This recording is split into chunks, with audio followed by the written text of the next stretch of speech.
Also right now at 4 o'clock, heated homes plus heavy snow is equaling some dangerous conditions. The result is ice dams along the side of your home. Now, the problem there is that water can pour into your home.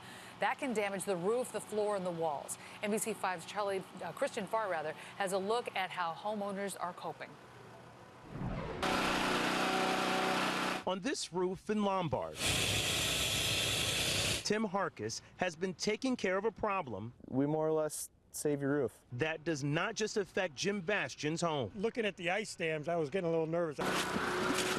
Harkis works for the ice dam guys out of Minnesota. We more or less are the ice dam capital of the world. And Harkis says his state has a long track record when it comes to clearing ice dams. Ice dams mostly form in your gutters. An issue that has become a nightmare for homeowners throughout the Chicago area. As snow melts and refreezes, it builds up into the gutters, and then as your roof comes down here, your ice dam builds up here, and that's just going to keep building up. It's going to push your shingles up, which could mean unwanted water pouring into your home. You ever have this problem before? No. Nope. No.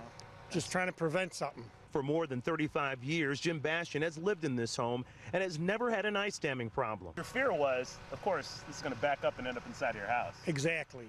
You know, and this is a lot less painful than having to rip down drywall and redo all that again. Harkis uses steam to break up the ice. He says his company has been booked up for more than a week in Illinois.